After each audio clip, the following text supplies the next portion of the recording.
осы компанияның, мынау Дес Global деп айтса да, компания Малайзиянікі. Малайзияның компаниясы 2023 жылы 23 шілде күні Куала Лумпур қаласында тіркелген. Арнайы С Global деген атпенен, ол деген біз әлемге бармыз деген мағынаны білдіреді. Біз әлемге бармыз деген, иә. Енді мына жерде презентацияны бастап кетейік. Мынау біздің лидерларымыздың жаңағы Малайзиядағы, содан кейін Алматыдағы, Астанадағы, Бишкектегі, мынау жан-жақта Дубайдағы түскен суреттер. Қазіргі таңда біздің основательдеріміз бізбен бірге осы әлемді шарлап, барлық жерлерде бірге жүреді. Қазіргі таңда мынау осы сертификаттары арнайы тіркеліп, Малайзияда рұқсат алған, бір дегеннен 5 мемлекетте осы компанияны жүргізіп бірден бір компания. Енді ол компанияның өзі логотипі мына жүрек деп тұр.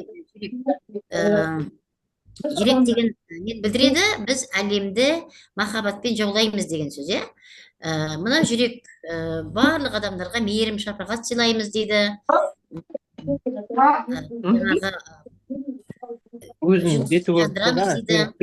Қолымызды ұшын беріп көмектесіп, бай қуатты болуға көмектесеміз деген эмблеманың өзінде үлкен мән жатыр, иә. Енді мынау өзі бір заводтан бастаған, 2023 жылы жеке Лео мырзаның өзінің жеке заводы, мәжілдегі ата-анасы, келіншегі, достарымен, бауырларымен бірге осы заводты ашқан. Біз өткенде апрельдің 1 мен 7 күні осы Малайзияда болып, заводты барып көріп қайттық. 15 адам біздің командада, Шымкент командасынан. Енді мына жерде бүкіл әлемдік деңгейдегі біз жаңағы қауіпсіздік, сапалылық туралы сертификаттарымыз. Бұл сертификаттардың ішінде жаңағы GMP бар, ISO бар, халал бар, хафт деген сертификаттар бар, британ сертификаттары бар. Мынау халал сертификаттары, FDI деген американ сертификаттары бар, британ сертификаттары. Тек қана өнімге емес, бұл маркетингке де жаңағы сертификат берілген. Сосын мына жерде бүкіл таможня союз дейді. Таможня союзға сертификат бекітілмеген болса, ол кірмейді. Сондықтан да мына жерде Қазақстанға, Россияға, Белоруссияға, Қырғызстан, Арменияға бір-біріне осы продукцияларды, өнімдерді тасымалдауға болады деген таможняның рұқсатын алуға сертификаттары. Енді 2023 жылы 23 шілдеде шыққан компания 10 декабрь күні Дубайда өткен конференцияда форум болған. Үлкен осы кәсіпкерлер, производительдер өздерінің өнімдерін шығарған.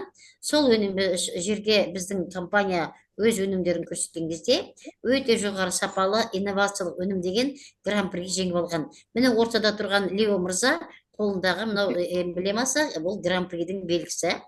Осындай керемет өнімді әлем бойынша 42 мемлекетте таратып, 42 мемлекетте жұмыс істеп жатыр.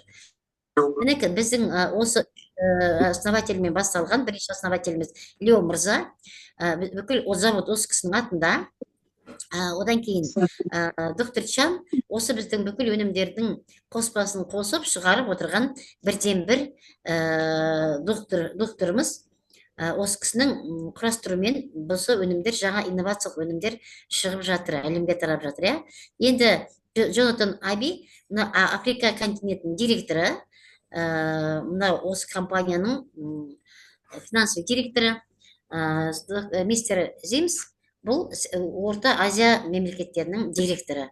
Енді бұл кісілер осы Лео мырзаның көмекшілері болып саналады. Лео мырза өте жоғары білімді финансист, әрі экономист, әрі денсаулық саласында біраз жылдан бері жұмыс істеп келе жатқан, өзінің бірнеше жаңағы осы фитнес саласында, тері күтімі саласындағы өзінің производстволары бар. IT жаңағы мынау креативныйды ғой, өте саналы, жан-жақты дамыған жас болса да біраз нәрсені көрген жігіт. Осы компанияның основатель деп основатель негізін қалаушы. Енді Джонатан Аби бұл Африка континентінің директоры, өзі әлемдік деңгейде сетевойдан байыған миллионерлер қатарында, GoPro'да сабақ берген миллионерлер. Осы Джонатан Аби бизнес тренер. Былтырғы жылы Алматыда бір жылдығын өткен кезде келіп, сабақ өткен кезде 24 сағат самолетпен ұшып келіп, арамызда болып, тренингіне қатысып көрдік. Өте жоғары сапалы, адамның миын өзгертетін сондай бір керемет жан. Биылғы жылы февраль айында жаңа Дубайда өткен үлкен ивентті де осы кісінің сабағына қатыстық. Көптеген қатысқан адамдар болса білетін шығар. Мына мистер Зимс те, бұл кісі де үлкен өзінің жан жақты дамыған, 10 жыл осы сетевой салада жұмыс жасап жатқан, 18 жылдан бері финансовый консультант, бірнеше компанияларға маркетинг саласын жасап берген жігіт. Бұл да өте білімді, өте алғыр жігіттердің қатарында. Доктор Чанды айтып өттім, жаңа 12 өзінің жеке клиникасы бар. Малайзияда өткенде барған кезде клиникасына барып, бірге таңғы асқа шақырды бізді, қонаққа суретке түсіп, сөйлесіп, әңгімелесіп, 43 жаста екен, жасын білмеуші едік, сұрап, қызымен бірге жаңа клиникасына барып, көріп, өзіміз көңіліміз толып қайтты. Өте керемет, күшті жан. Біз енді бір жерде практикующий жаңағы врач деп қойған, ол деген сөз біздің сөзбен айтқан кезде как профессор деген сияқты, академик деген сияқты атаққа ие деген сөз екен да. Өйткені бұның несі, ол Малайзияда өте жоғары лауазымды адамдардың қатарында екен, тізімінде. Енді осы компанияға келген себебімді айтайын. Дорожный карта, болашақтың жол картасы деген осы нені көрген кезде 23 жылы компания шықты, 24 жылы әлемге таныла бастады, GMP сертификатымен заводын жұмыс істеп, екінші заводқа әрекет жасады. 25 жылы, міне қазір биылғы жылы Құда қаласа 2-ші заводын Малайзияда ашқалы тұр, Қытайда тағы 3-ші заводын ашқалы тұр. Алла қаласа 5 завод ашамын деген ниет бар. Алла қаласа 26 жылы листинг на NASDAQ деп қойыпты. NASDAQ деген бұл американский фондовый рынок. Мына үлкен компаниялар өздерінің құнды қағаздарын осындай базарға шығарады. Құнды қағаздар нарығы, биржа деп айтылады. Міне NASDAQ үлкен әлемдегі биржалардың қатарында. Осыған шығады дегенде 26 жылы менің қатты көңілім кетті да, осы жерде қалып жұмыс істеуге ниет еттім да. Себебі, егер де біз осы жердің акционер болып, осы СКУ компаниясының қандай да бір долясын еге болатын болсақ, бұл өмір бақи нан жеп отырасың, пенсия, болашақ пенсияң деген сөзде. 26 жылы кімде-кім 3 жыл осы компанияда тиянақты тұрақты жұмыс істейтін болса, үлкен статустарда көтерілген сайын олардың бөлінетін активтерде көп болады.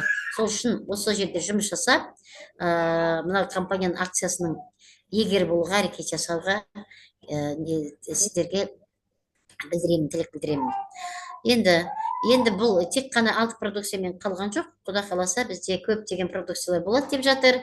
Мына жерде женский прокладкалар деп қойыпты, шампунь депті, зубный паста дейді. Құда қаласа келесі айда бастап бізде зубный паста келе бастайды. Дайын болды, өткен роликтерін көрсетті. Содан кейін жаңа өнімдер келеді деді. Жаңа өнімдер қазіргі таңда не келді? Алипрайм деген жаңа ер азаматтарға арналған өнім келді.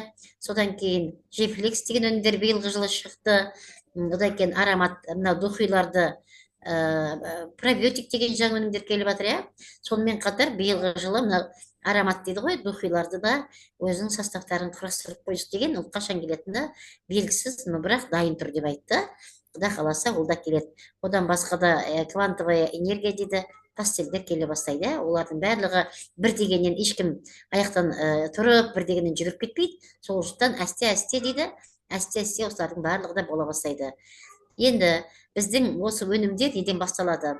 3 бұрыш, денсаулық саласындағы 3 бұрыш дейді, тазалық және қалыпқа келтіру, жасару дейді. Міне осы 3 өнімді бастап өтейік. Бізге контрактқа тұрған мүше болатын адамның барлығы да осы 3 өнімнен бастайды. Бірінші өнім бізде калангард деп айтылады. Калангард бұл адамдардың бойындағы барлық клеткаларындағы мынау щитовидкадағы бездердің арасындағы қанның құрамындағы қатып қалған қақтардың барлығын жаман антиоксидант дейді ғой. В общем, барлық ағзамыздағы керек емес инфекцияны, вирусты, бактериялар, грибоктарды тазалайтын бірден бір тазалағыш. Асқазандағы ішектері, тоқ ішектегі қатып қалған қақтардың бәрін тазалайды. Өттегі, ұйқы безіндегі тұрып қалған жаман нәрселердің бәрін тазалайды. Егер де қан қоюланып кетсе, мына қаланғарт ішіп жүретін болса, қаланғарт деп айтылады. Бұл өнімдерді жаңа ішіп жүретін болса, ол қан тазаланады. Асқазан, бауыр, бүйрек, өт, ұйқы безі, тоқ ішектің барлығы, мынау щитовид бездердің барлығы тазаланып, адамдар жақсы болады. Енді менің нем көрінбей жатыр ғой деймін, мынау ше. Көріп тұрса, ол көрінбей ме, сіз сурет көрініп жатыр ғой. Неге мынау көрінбей жатыр? Мен демонстрация істеп жатырмын, сіздерге көрінбей жатыр екен ғой, көрініп жатыр ма? Демонстрация экраны жасап, мен айтып жатырмын күнімен, сіздер үндемей отырсыздар. Еш шарық, Жанар ханым. Айта беріңіз, әдемі. Демонстрация экраны болмай жатыр. Я демонстрация болмай жатыр. Ой, бұл бағанан бері не көрсеттің? Жанар ханым, сізді көргенімізге мәз болып отырмыз ғой.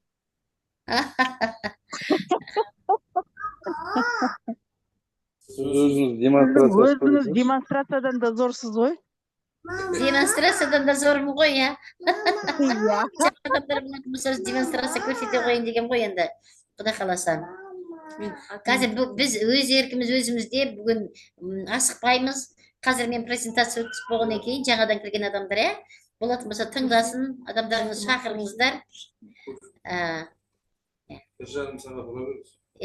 Содан кейін барып жеке-жеке біз немен бөлісеміз, өз нәтижелерімізбен бөлісеміз, Құда қаласа. Қаланғартты айтып өттім. Енді келесі неміз, келесі продукциямыз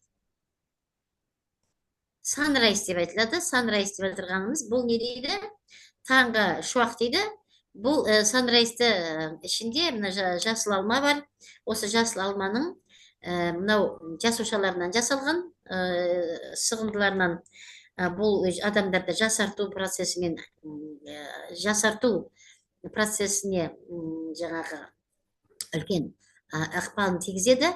Sunrise ішкен адамдардың бауыры 2 жыл тоқтатпай ішетін болса, қаны тазарып, бауыры жасарады дейді. Бауыр жасарған сайын адамның несі болады? Кожалар жасарады, терілер тартылады, қартаймайды, әжімдер түспейді екен, өте керемет күшті өнім. Бұл Sunrise'ді барлық адамдарға жас кәрдемей бере беру керек екен. Енергия береді, шаршап әлсіз болатын болса адам, бұл Sunrise ішкенде өзін-өзі тез арада кеп қалады. Көбінесе мен бұны үлкен қарияларға, 80-ден, 82-ден, 75-тегі үлкен қарияларға көбірек берем. Себебі ол кісілер қазір әлсіз, операциядан кейінгі адамдарға көбірек беріп жатырмын қазір, тез арада аяқтан тұрып жатыр. Сондықтан да бұл Sunrise'ді қаланғарттан кейін міндетті түрде беру керек. Себебі өзі іше беретін болса, Sunrise қосып ішпейтін болса, ол кісінің ағзасындағы керекті қоректетін жаңағы витаминдер кетіп қалады да, әлсіреп қалуы мүмкін. Кальций, калий, магний, йод азайып кетуі мүмкін. Сондықтан да қаланғартты кешке жатар кезде тілдің астына салған екен, Sunrise азанда міндетті түрде тілдің астына аш қарынға салу керек. 5 минут отырған екен, артынан 1 стакан су ішу керек. Ал енді мынау Sunset деп отырған тағы бір өніміміз, бұл Sunset көп несе мынау мұғалімдер деп қойыншы, ашуланып, тез-тез өзін-өзі келе алмай, жаңағы ұйықтай алмай, нервный жаңағы өзін ұстай алмайтын адамдарға беретін болса, ол адамдардың жүйке жүйелерін қалыпқа келтіріп, ұйқыларын тыныштандырып, бүкіл ағзадағы клеткаларын жаңағы демалдырып, адамды бір жүйеге келтіріп қоятын керемет өнім.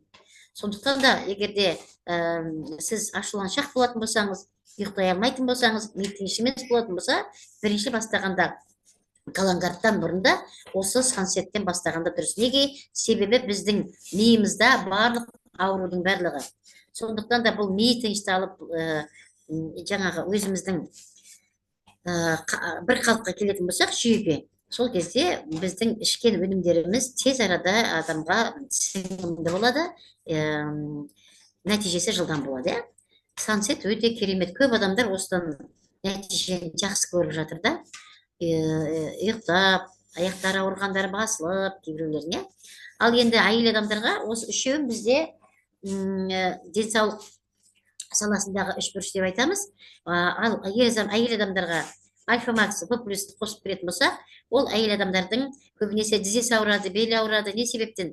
Себебі мына әйел адамдардың мүшелерінде әртүрлі инфекция болуы мүмкін, вирус, бактерия, грибоктар болуы мүмкін, паразит те болады кейбір жағдайда, миомакиста эрозия, воспаление дейді, бесплодие деп айтады, кейбіреулердің яичниктері толып қалған, бала көтере алмай айтады. Мен соның барлығын тазалап, қалпына келтіріп, альфа-макс В плюс деген қазір әйел адамдарға көп деген жақсы көмек беріп жатыр.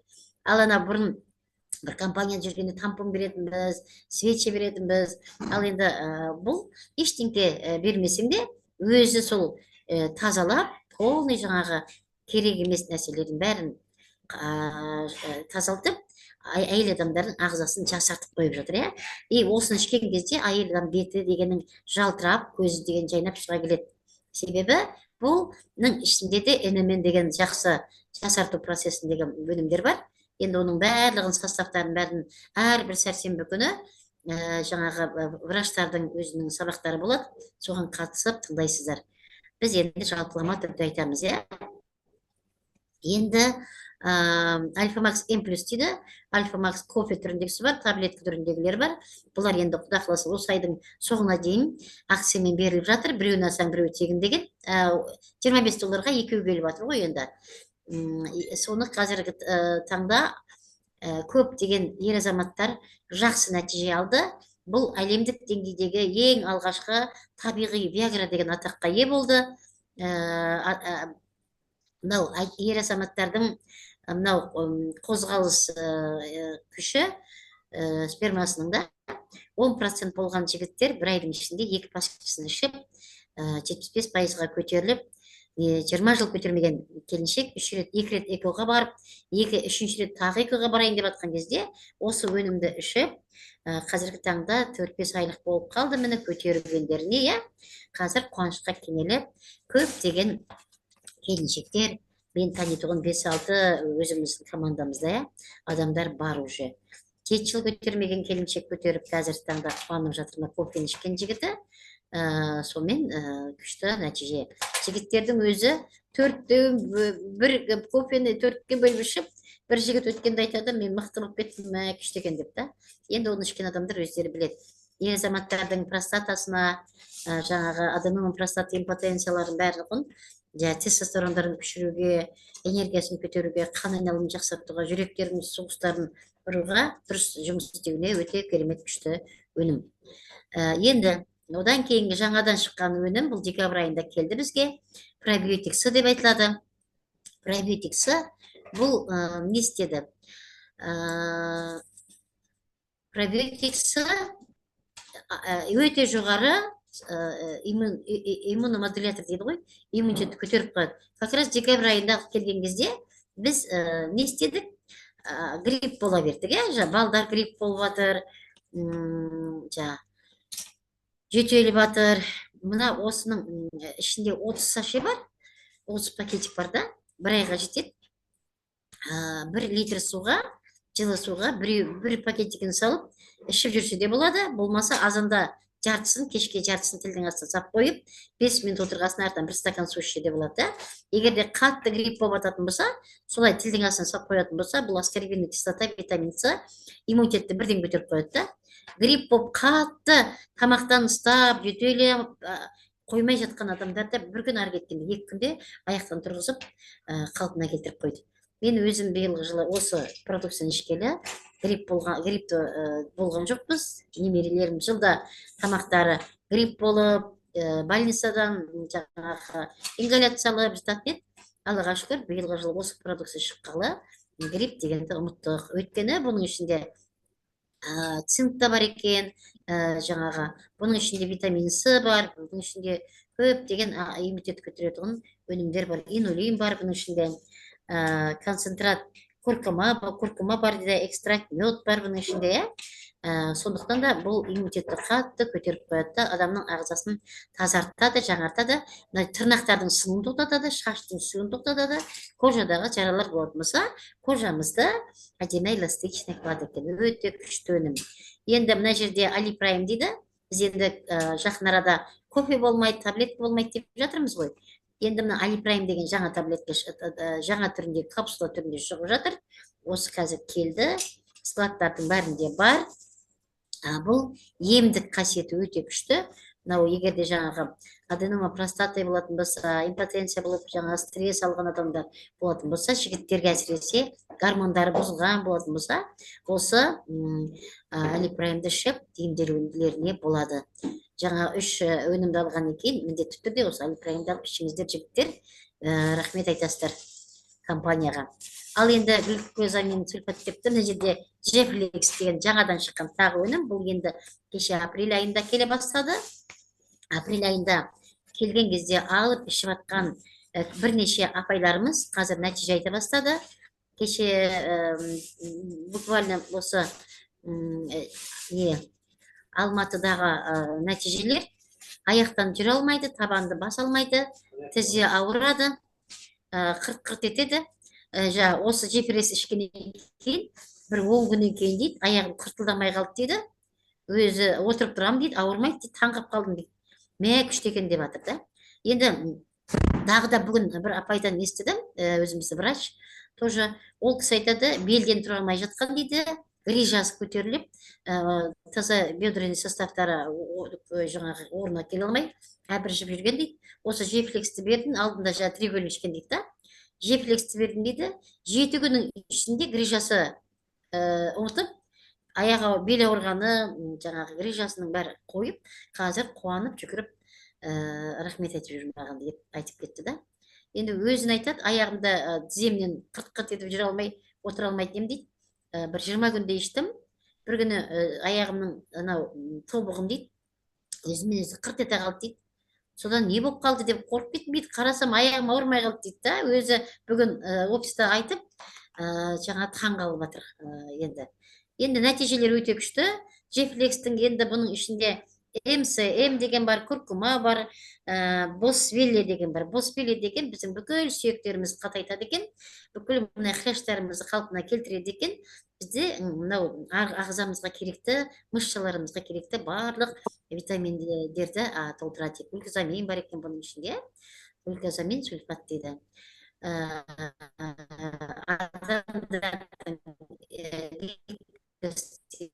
Иіліп, бұруын жақсартады. Грижа, астех көмек береді. Должен бұны заказ беріп алыңыздар. Енді осы өнімдерді іше өтіріп, денсаулықты түзей өтіріп, қазіргі таңда бізде көптеген жақсы не болып жатыр, табысқа кенеліп жатырмыз. Мен өзім денсаулыққа келген бұл компанияға, енді қазіргі таңда мені 10 мың доллар табысқа шығып жатырмын, Құда қаласа. Денсаулықты түзей өтіріп, қаншама адамға жақсылық жасай отырып, өзің табыс тапқан деген қандай керемет, иә? Енді қазір осы компанияның қалай табыс табу керек екенін көрсетемін. Бұл компанияда 8 түрлі айтамыз. Екінші регистрационный бонус деп айтамыз. Онда жол бергенде сондай болады. 4-ші бинарный бонус, 5-ші матчинг бонус, 6-ші линейный бонус, 7-ші бонус за лидерство дейді, 4-ші акция токені дейді. Акция құнды қағаздар, иә? Егер де сіздер сатушы алып, осы компанияның акциясын алып отырсаңыздар, олар сіздердің болашақ пенсияларыңыз болып саналады. Міне 8 түрлі табыс көзін қазір біз жеке-жеке талдаймыз. Бұл компанияға біз қанша пакетпен кіреміз? Қалай кіреміз бұл пакет компанияға? Бұл компанияға 4 түрлі жолымыз бар екен кіретін. Даже сіз бір ғана өнім алсаңыз, 34 долларға, біздің өнімдердің көбісі 34 доллар тұрады. 34 долларға бір қаланғарт болмаса, Sunrise болмаса, Sunset алып кіретін болсаңыз, сіз бір өнімменен 30 пиби аласыз. Сіз орын алдыңыз. 102 долларға 3 өнім аласыз, 90 пибимен, 57-120 теңгеге тіркеліп лидер пакетімен кіре аласыз. $408 360 PV береді, 12 өнім береді. 12 өнімменен сіз билдер пакетіне тіркеле аласыз. Ал 26 өнім алып, $884, ол 495 мың теңге компания бағасында 780 PV мен тіркелулеріңізге болады. Егер де сіздер әшейін өзім үшін алып тұрсам болады, тіркеліп арзан бағамен десеңіздер, міне бір консультант болып, болмаса лидер болып тіркелуге болады. Екінші рет алған кезде жаңағы 30% неменен төмен бағамен аламыз. $28 аламыз, $34 $102 $84 алуға болады. Ал егер де сіз бизнес жасаймын жүрген табыс табам дейтін болсаңыз, міндетті түрде билдер пакетімен болмаса пионер пакетімен тіркелгендеріңіз дұрыс. Өйткені бұл жерде табыс өте көп болады. Енді реферальный бонус дейді, бірінші табыс көзіміз, ол 20% пенен 30%-ның арасын құрайды. Қалай ғана? Егер де сіз консультантпен кіретін болсаңыз, сіз консультант 20% консультант шақыратын болсаңыз 20% табыс табасыз. Егер де бір $34 бір адам шақырып, бір қалыңғарт алдырып тіркесеңіз адамда $6 аласыз, 20%. Егер де сіз консультант болып лидер шақыратын болсаңыз 15% аласыз. 15% $13.50. Консультант болып билдер шақыратын болсаңыз 10% аласыз, $36 аласыз. Болмады ма, шықты ма? Алғандары бір пакетте қашелікті тұрады. Ешқайда кетіп қалмайды. Консультант болып пионер шақыратын болсаңыз 10% аласыз, $78 сіздің қолыңызға тиеді, наличка, қалғаны сіздің апгрейд кошелегіңізде тұрады. Ал егер де сол апгрейд кошелікте тұрғаның өзімен сіздер пакеттеріңізді көтеріп алсаңыздар болады. Лидерге, болмаса билдерге ақша қосып, или пионерге көтеріп алсаңыздар болады.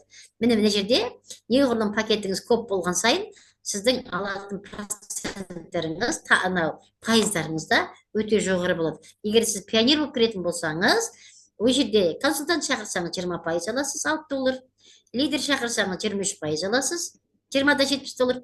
Егер де сіз билдер шақыратын болсаңыз 26% аласыз, $93-60. Егер де сіз пионер шақыратын болсаңыз, пионер болып тұрып, сіз $234 толығымен аласыз. Ол деген сөз, сіз кірдіңіз, моментально уже бір адам шақырып, табыс таптыңыз деген сөз. Көп компанияларда не істейді? Бинарды теңескенше бір алады, болмаса айына бір алады.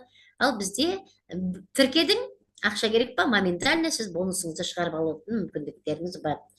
Бонуса регистрация деген екінші табыс көзіміз. Бұл бірінші рет көріп тұрмын. Мен 2002-ден бері, қазір 23 жыл болыпты осындай сетевой саласында жүргеніме. Енді қараңыздар, бонуста регистрация дейді. Қанша адамдар тіркеп жатырмыз, қанша көмектесіп жатырмыз, қанша адамға ешкім біз тіркегеніміз үшін табыс бермеген. Ал енді сіз мына жерде өзіңіз консультантпен кіріп адам тіркейтін болсаңыз, сіз 1% табыс табасыз да, тіркегеніңіз үшін компания сізге ақша береді, тіркедің, еңбектендің деп. Лидер болып тіркейтіңіз 1,5% береді, билдер болып өзіңіз тіркелетін болсаңыз 2%-пен табыс табасыз.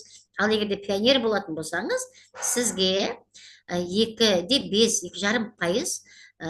тіркегеніңіз үшін табыс таба аласыз. Егер де сіз пионер болып бір адамды консультантқа тіркейтін болсаңыз, $0.75 табасыз. Ол деген сөз қанша ақша? $0.75.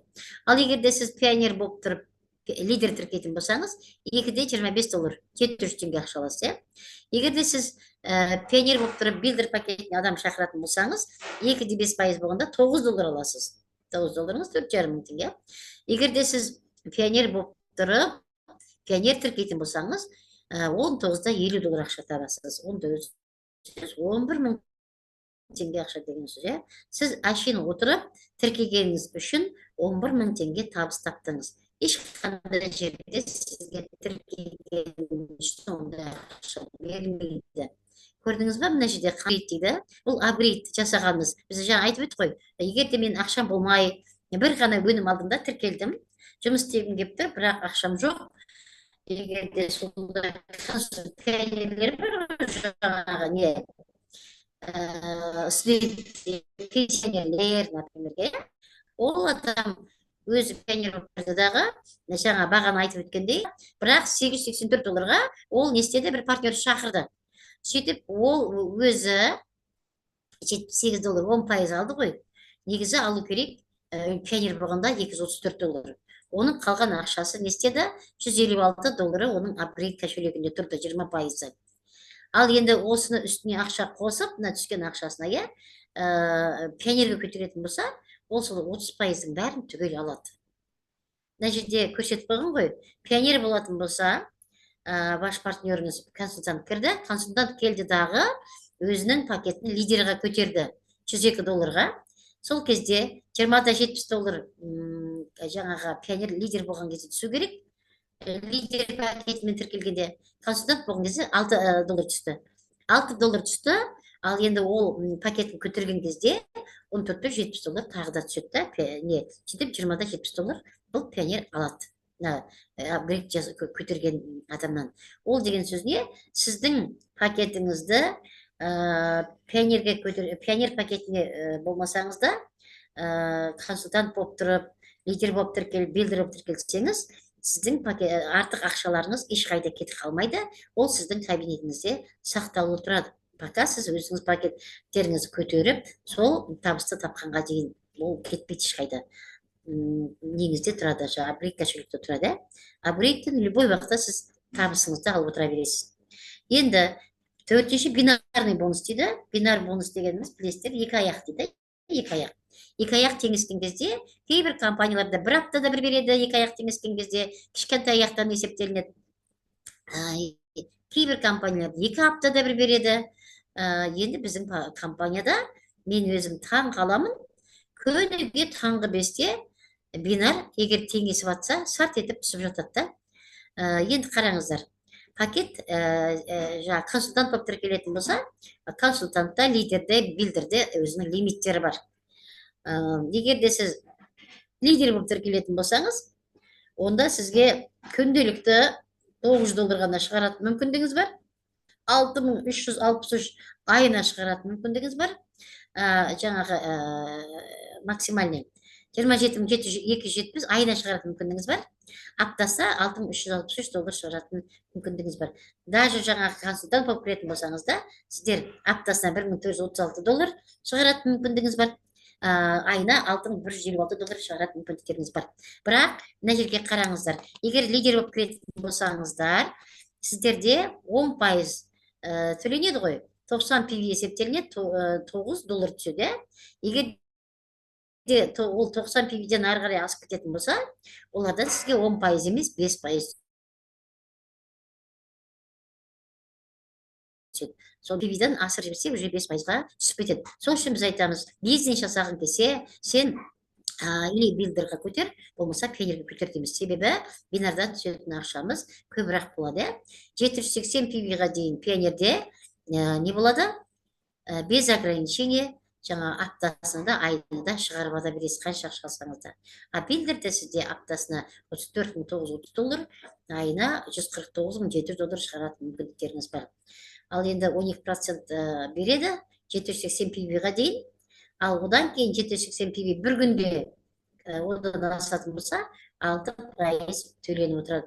Без ограничения 1001-ші партнеріңіз тіркеліп атса да, 1,000,000-ші партнер тіркеліп атса да, ол 6% бинар төленіп отырады, без ограничения. Сондықтан да бизнес жасаймын деген адамдарға міндетті түрде пионер пакетіне көтеріп алыңдар деп біз айтамыз. Енді бинарный бонусты мені көрсетіп өттік қой, жаңа айтып өткендей. 30 PV мына жақта консультант тіркеліп тұр, бір жағында пионер тіркеліп тұр. Бір жағында 780 PV тұр, пионер болып, сол кезде біз кішкентай аяқты есептейміз. 30 PV-дан 780-нен ар жағында 750 PV қалады. 12% есептегенде 3-те тұрсыз, бір жағыңызда пионер, жаңағы 3 пионер тіркелді, бір жағыңызда 2 пионер тіркелді. Енді соның ішінде 780 PV бір пионер 2 пионер теңескенде 12%, 93-те $60 түседі. Ал одан кейінгі мына пионер мен мына пионердің арасы 6%, 46-та $80 түседі. 140-та $40. Бір пионер ол келесі адамға, келесі неге сақталып қалады. Көрдіңіздер ме? Міне сол үшін пионер болу керек. Мына жерде әр 7 күнде 2 адам шақырып тұрған кезде үлкен табыс көзі бар екен да. Егер де сіз консультант болып кіретін болсаңыз, сізде 105 күннің ішінде $44,236.80 табатын мүмкіндіктеріңіз бар. Лидер болып кіретін болсаңыз, күніге 2 адам шақырып ататын болсаңыз, аптасына 2 адам партнерларыңыз солай үйрететін болсаңыздар, 105 күнде $147,456 табатын мүмкіндік бар екен. Билдер пакетінде $324,423 табатын мүмкіндік бар екен. Ал пионер болып тіркелетін болсаңыз, сіз 105 күннің ішінде $766,818 табыс табатын мүмкіндіктеріміз бар екен. Егер де біз 7 күнде бір аптада 2 адамды тіркетіп үйрететін болсақ, әрбір кірген партнерға міне осындай үлкен табыс көздеріне жетуге мүмкіндік бар. Бұндай мүмкіндіктер көп жерлерде жоқ. Енді матчинг бонус дейді. Матчинг бонус деп отырғанымыз не? Ол сіздің шақырған адамыңыз қаншалықты табыс табатын болса, соның тапқан табысынан сіз үлесіңізді өзіңіздің алып отырасыз. Мына жерде бірінші жаңағы шақырған адамыңыздан 5%, екінші шақырған адамыңыздан 4%, үшінші шақырған адамнан 2% сіз табыс тауып отыра аласыз. Даже сіз жаңа пакетіңіз консультант болса да. Енді золото жабатын болсаңыз, 4 уровеньға дейін 2% алып отыратын мүмкіндіктер бар екен. Ал егер лидер болып кіретін болсаңыз, 5-ші, 6-шы уровень қосылады, ол 1%-дан, жаңағы 1%-дан, бірақ платина сапфир статус жабу керек екен. Ал билдер болып кіретін болсаңыз, 7-8 рубинадан төленеді 1%-дан. Ол кезде рубин, изумруд жабатын болсаңыз, ал консультант пионер болып тіркелетін болсаңыз, 9-10 уровеньға дейін 1% табыс алуға болады екен. Енді 9-шы уровень бриллиант жапқан кезде, 10-шы уровень двойной бриллиант жапқан кезде осындай табыс табатын мүмкіндіктер бар екен. Енді линейный бонус дейміз. Линейный бонус деп отырғанымыз не? Ол линейный бонус сіз әр айда мысалға бір ішкен адам келесі айда тағы да бір қалаға ішкісі келеді, болмаса Санрай ішкісі келеді. Әрбір алған өнімдері сол факторный зат деп айтамыз біз. Содан есептелінеді. Консультант болатын болса, 2 адам, бірінші уровеньде, екінші уровеньде 4 адам болады екен. 32 PB, 64 PB-дан $3.2, бірінші уровеньден, екінші уровеньден 5%, 9-6, 2 уровеньден алуға болады. Ол үшін бір жағында бір адам, екінші жағында бір адам тіркелген болу керек екен да. Енді мына жерде лидер болатын болса, билдер болатын болса, пионер болатын болса, мына жақта көрсетіп қойған барлығын. Егер пионер болатын болса, ол 10 уровеньға дейін табыс таба алады. 10 уровеньға дейін, бірінші уровеньде бірінші шақырған адамнан 10%, екінші шақырған адам 15%, үшінші шақырған адам 20%. Міне көрдіңіздер ме? Үшінші уровеньнен 20% не түседі екен? Факторный заттта линейный бонус табыс көбірек түседі екен. Төртінші уровеньнен 15%, бесінші уровеньнен 10%, қалған уровеньнің бәрінде 10 уровеньға дейін 5 жаңағы пайыздан түсіп отырады екен. Ал ол үшін сіздің бір жағыңызда жеке шақыруыңызда 5 адам, екінші жағыңызда жеке шақыруыңызда 5 адам болатын болса, өзіңіз пионер пакетінде болатын болсаңыз, сіз 10 уровеньға дейін өзіңіздің жаңағынау табысыңызды алып отырасыз. Бұл матчинг бонус пен линейный бонус әр айдың бірінде таңғы 5-те түсіп отырады. Енді мына жерден бұлай несін көрсетіп қойған примерлеріне, оның барлығын мен айтамыз. Бонус за ранг дейді. Бұл енді менің ең жақсы көретін бонусым. Себебі бұл ранг жапқан сайын сіздің алатын табысыңызда көбейеді. Ана пакетіңіздегі акцияңыздың да саны көбей бастайды. Сіз голд деген ең бірінші статус, голд статусын жапқанда $2500 табысқа шықсаңыз, сіз бір жылда жабасыз ба, бір айда жабасыз ба, бір апта жабасыз ба, бір аптада да сіз 10 адам тіркесеңіз, бір жағыңызға 5 үлкен пакетпен $884, жағыңызға 5 жаңағы $884 адам тіркейтін болсаңыз, партнерде жұмыс істейтін, сіз өте голд статусын жауып тұрсыз. Бір аптаның ішінде істеп жатқандар бар. Қазір Идея Чечняда жігіттер бар. Бір аптаның ішінде голд статусын жапты, бір айдың ішінде платина статусын жапқан адамдар бар да.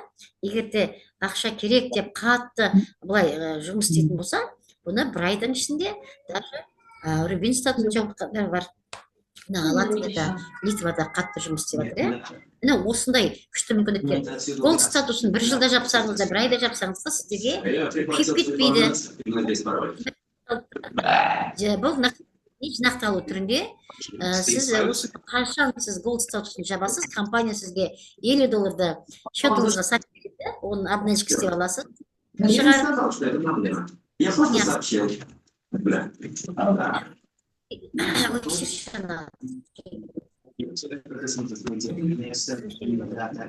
Голд стар жабатын болатын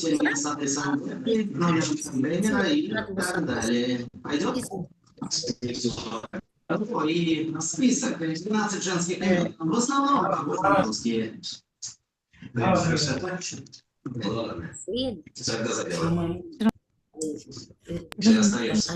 сегодня Түшкіргеніне дейін биялағының.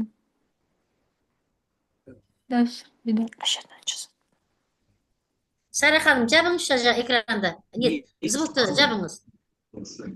Звукты жауып қойыңыздар.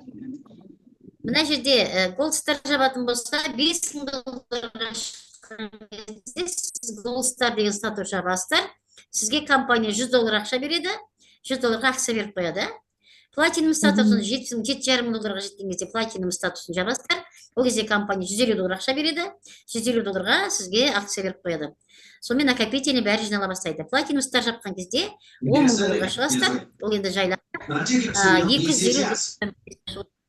$250 сізге қолыңызға ақшалай береді, счетыңызға сап береді, $250 акция береді. Солай Рубин статус жапқанда $15,000 шыққанда Рубин боласыздар. $300 премиальный береді, $300 акция береді. Міне осылай. Қазір бізде менің спонсорым Бекзат Мырза Рубин стар статусын жауып $20,000 шығып тұр, $350 премиальный алып тұр, $350 акциясын жинап беріп тұр. Міне ол қазіргі таңда ол кісінің акциясы $1,200 наличка алып тұр премиальный есебінде, $1,200 компанияның акциясы болып тұр, $1,200. Енді ары қарата бізде Тамаша Искакова жоғары спонсорымыз қазіргі таңда Айман статусын жапты $100,000. Енді одан да қазір ай сайын қосылып жатыр ғой. Енді $100,000 шыққан кезде компания $1,500 премиальный наличка берді, $1,500 акция сап қойды. Енді ол кісінің несінде счетында $5,350 акциясы тұр екен, $5,300 жаңа наличка премиальный алыпты. Енді солай өсе береді. Біздің компанияда ең жоғарғы статус. Все ровно 27 минут, ни секунды больше. Внутри 12 минут. Состоит революция. Работаем быстро, но оставим.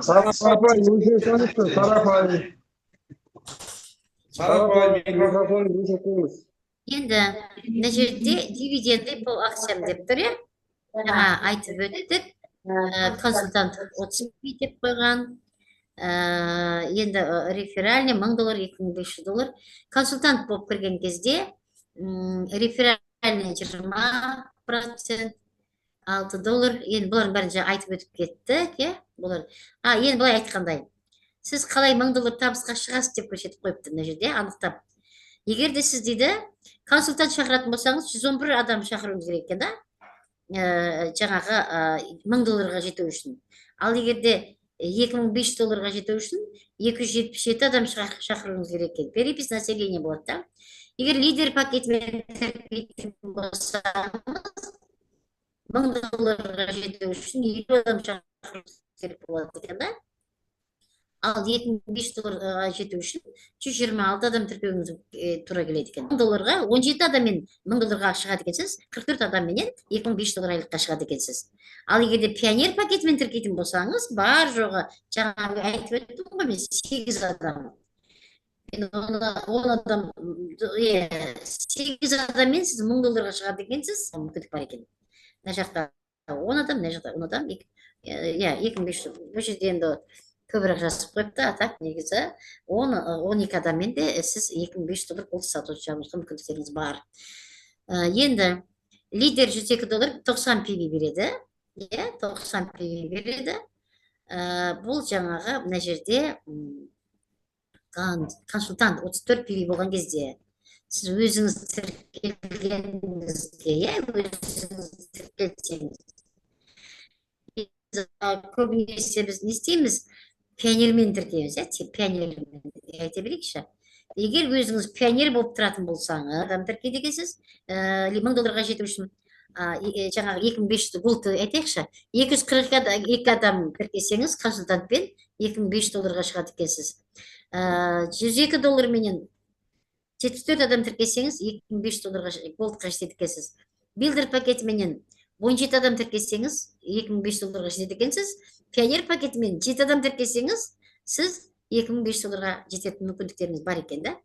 Мысалы үшін тез арада пионер жаңағы голд статусын жабам десеңіздер, өздеріңіз пионер болыңыздардағы, пионер пакетімен тіркеліп, 7-10 адам дей берейікші, 10 адам пионер пакетімен тіркесеңіздер, сіздер уже $2500 голд пакетіне жетіп тұрсыздар. Ол жеке шақыруларыңызда болу керек. Енді компания S Global Алла қаласа өзінің әлемде орын алды. Қазіргі таңда 42 мемлекетте жұмыс жасап жатыр. Әлемдегі ең бірінші миллионерлердің қатарында боламыз десеңіздер, қазірден бастап жұмыс жасаңыздар. Біздің қазіргі таңда 1-990 деген программа бойынша көп адамдар жұмыс істеп, қазір үлкен табыстарға кенеліп жатыр. Мына үлкен Европа мемлекеттері әсіресе қазір тек қана үлкен пакетпен адамдарды шақырып, нәтижені көріп жатыр, табысты тауып жатыр. Енді біздің Қазақстан әлі ұйықтап жатырмыз. 0,1% Қазақстанда тіркелген адам жоқ деп айтамын. Себебі біз көп адамдар тіркеледі да, өздері бір ғана консультантпен тіркедік, болмаса лидермен тіркеледі $102 менен, бар жоқ 3 продукцияны алаттағы, сол бір ай ішеді, одан кейін арғарата тоқтап қала салады. Өйткені қолда арғара ішетіне өнім жоқ. Ал егерде үлкен билдер пакетімен тіркелсе, 3 ай ішетін еді, $884 мен тіркелетін болса, 6 ай ішетін өнім алады да, сол кезде жақсы нәтижелер көреді. Арғарата сіздердің табыстарыңыз да көп болатын еді, статустарыңыз да көтерілетін еді. Ал қазір таңда біз көп деген адамдар тіркелген Қазақстанда, азын-аулақ көп деген деп қойым, 0,1% қой әлі Қазақстанның. Әлі не пашатый край дейді, оны игерілмеген жерлер көп бізде Қазақстанда. Тек қана айтайын, Шымкент, Алматы, мынау Ақтөбе, Астана келіп жасап жатыр. Алматы істеп бастаған. Байып қалды. Сондықтан да біз Алматыны көтеруіміз керек, Астананы көтеруіміз керек. Шымкент, Түркістан, Қызылорда, Ақтөбе, Атырау, Ақтау, Өскемен, Павлодар, Петропавл, Семей, барлық мына Қазақстанда игерілмей жатқан жер өте көп. Өзіміздің кішкентай ғана қаламыздан шықпай отырмыз, иә. Сондықтан да миллионер болғыларыңыз келсе, жаңаға осы компанияның акционері болғыларыңыз келсе, осы компаниядан болашақ өмір бақи дивиденд алып жеп пенсия алып отырғыларыңыз келсе, мына зона комфортадан шығып, мына өзіміздің Қазақстанның ішін ғана ары бер жақтарыңызды қарастырып, лидерлерді табуға әрекет жасаңыздар, жұмыс жасаңыздар. Жұмыс істеймін дегендер бізге шығыңыздар, лидерлер, спонсорларға. Адамдарыңыз болса, барамыз, жұмыс жасаймыз. Осылай Zoom ұйымдастырамыз. Жеке Zoom-менен отырып, жұмыс жасаймыз. Енді остановить. Ойбай. Демонстрацияны тоқтаттым. Енді біз қазір жеке түсінбеген сұрақтарыңыз болатын болса, қазір бір-бірімізге қараймыз, көреміз. Біз енді полный экранды көрейік кішкенекей. Мынаның үлкен докладчик. Болмайды докладчик деген. Енді экрандарыңызды барлықтарыңыз ашыңыздар, түсінбеген жерлеріңіз болса сұраңыздар, жаңадан кіргендер болатын болса, мынау ішіп жатқан, өнім ішіп жатқандарыңыз болатын болса, өнімдеріңізбен бөлісіңіздер. Мына жерде қазір, мен сіздерді бұлай аша алмай жатырмын, қазір ашып көремін барлықтарыңызды. Қазір. Марфуға ханым, сол тұргенсіз. Командаңыз үлкен сіздің қазір. Құда қаласа, голд статусына жақын қалып деп ойлаймын сізді. Сіздің өзіңіздің нәтижеңіз туралы, бұл компанияға не үшін келдіңіз, қалай, не үшін жұмыс істеп жатыр, сол туралы айтсаңыз, бөліссеңіз өз ойыңызбен. Мынаны қалай істедім. Не, звукты ашсаңызшы. Микрофонды ашыңыз, микрофонды. Аштым, Енді сөйлей беріңіз. Жақын отырыңыз. Аха. Бұл компанияға мен негізі денсаулыққа келгем. Өнімдеріне келдім. Өнімдер өте керемет. Күшті результаттар алдым. Ең бірінші результатым ол менде не болды? Жөтел болды.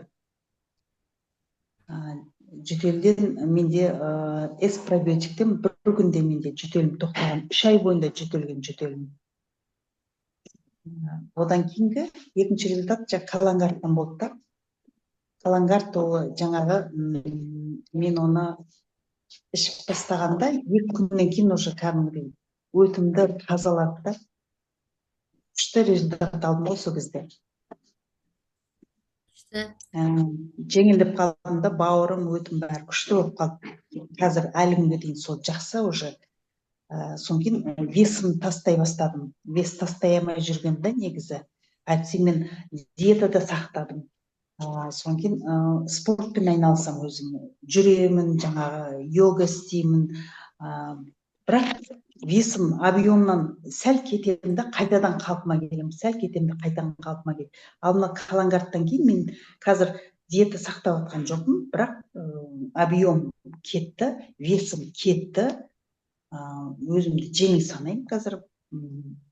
Енді менде тағы не қандай? Менде негізі результат өте көп. Давление жоқ, басым ауырғаны қойды. Мынау Россияның каналын аман жоқ. Мына бір рет тісім ісіп кеткен кезде, калангартты осы ауыз бекітіп жүрген кезде, кешке қарай калангартты тілім астына салдым. Ертеңіне как будто уже не бір жоқ сақты болып қалды. Компанияда мынандай құтылар осындай өтіп келеді. Оның ішінде мысалы мынау Sunrise деген, Sunrise деген мына нәрсе де. Бұл нәрсе бір күндік адамға керекті микроэлементтер. Запар мырза, голосовой жағыңыз. Неғып қосылып кете береді мен голосовой. Мен мына жақта қазір өшірем, хорошо. Не болды мынау? Болды, кешіресіздер. Сөйлеңіз. Экранда. Одан кейін менде жаңағы, мына менде грыжам, неде омыртқада 4 жерден защемление бар да. 4 жерден защемление, соң кейін 8 көзде менде обязательно андай бір қатты ауыратын, 2 аяғым, 2 жағы да. Как не дейді, әрі неврологический тоже бар да, потому что нелерінің бәрі соқтаған деді. Содан кейін жаңағы по-женски, бүйрек, бауыр, асқазан, в общем, бәрі ғой. Бәрі былайынан полный бәрі кеткен. Менде черепное давление мен почечное давление бар. Болған, қазір тәйтпай жоқ. Уже ұмытып та қалдым ол қандай екенін. Одан кейін менің 2 мына саусақтарымда, осы 2 саусақтарым, баяғыда мен өзім психбольницаға жаңадан жұмысқа тұрғанымда, жаңадан бір свежий нені алып келген больнойды. Ол больной өзі андай не болды да, возбужденный больной болды да. Кімге тиісерін білмейді. Мен өзім жаңадан келген кезде сәл ішінен андай қорқақтайсың ғой бәрінде.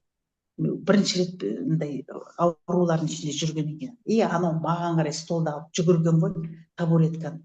Сөйтіп табуреткамнан төбемнен ұрып атқан кезде, 2 қолым тосып қалған кезде, мына 2 үлкен саусақтарға тиген. Осы именно ударды осылар қабылдады. Бұлай менен бүйтіп қабылдадып, осы 2-іне тиді. 2 қолымда да. Осы әлі дейін мен өзім негізі массажист оқығанмда, массаж жасайтынмын. Точный массаждар істейтінмін. Қазір жасай алмаймын да. Енді сол қазір қақсағаны, ауырғаны басылды. Бірақ әлде бүйтіп қатты нажим жасай алмаймын. Но уже бұрынғына қарағанда уже как-то тряпкаларды сығам, уже былай жақсы да. Ну, что там еще? Өте күшті нәтиже. Пробиотиктен менде шашым түскені сәл азайды. Менде шашым мынандай уыстап түсетін негізі. Күніге жусам, күніге мынандай уыстап түсетін. Өзі 5-6 тал шашым білмеймін, вообще лысый болып қалған ба деп қорқып кетемін. Жоқ, айтпаймын, пробиотиктен кәдімгідей уже қазір шамалы ғана 5-6 шаш түсетін болды. Мен өзім күніге жуамын басымды. Одан кейін тағы қандай результат бар? Одан кейін қазір мен йогаға еркін неғыламын да, уже даже шпагатқа отыратын болдым. Алдын мен белімді майыстырамайтын, потому что белім ауыратын да. Қазір омыртқаларым защемлениялары жіберді, желкемдікі жіберді бәрі. Тағы не бар менде? В общем, іш құрылысының бәрі вроде бы дұрысталып жатыр. Негізі менде көп еще не, оң аяғымда звездочкалар көп етін. Майда тамырлар жарылады ғой. Тура балтырдың прям көп қызыл-қызыл, мынандай қызыл-қызыл. Солар азайған уже. Кәдімгідей азайған. Көзге көрінікті да уже. Керемет нәтиже Марфуға ханым. Алла разы болсын сізге. Жанар ханым микрофон шықпай қалды, дауыс шықпай қалды. Сіз тоқтата алмай жатыр ғой. Дауыс шықпай қалды. Енді міне мен микрофонмен айта берсін, аяқ жағына келіп қалды ғой енді. Айта беріңіз. Сол менде результат түсінген, жаңа немерелерім жүтеліп қалса, жаңа эспробиотикта тілінің астына салып беріп, температура, жүтел, тұмау бір күнде жоқ болады. Бір күн емес, бір какой-то 5 минутта уже тоқтап қалады. Шығып жатыр, иә. Пробиотик это вообще супер. Ой, шығып жатыр, научите тұрды. Айта берсеңші, етіп жатырмын. Женскийді ішіп жатырмын. Женский қоздырып жатыр. Қазір сүйектерімді қақсатқан еді, қазір сәл басылған сияқты болды. Керемет күшті. Өте күшті, Марфуға ханым. Осы нәтиженің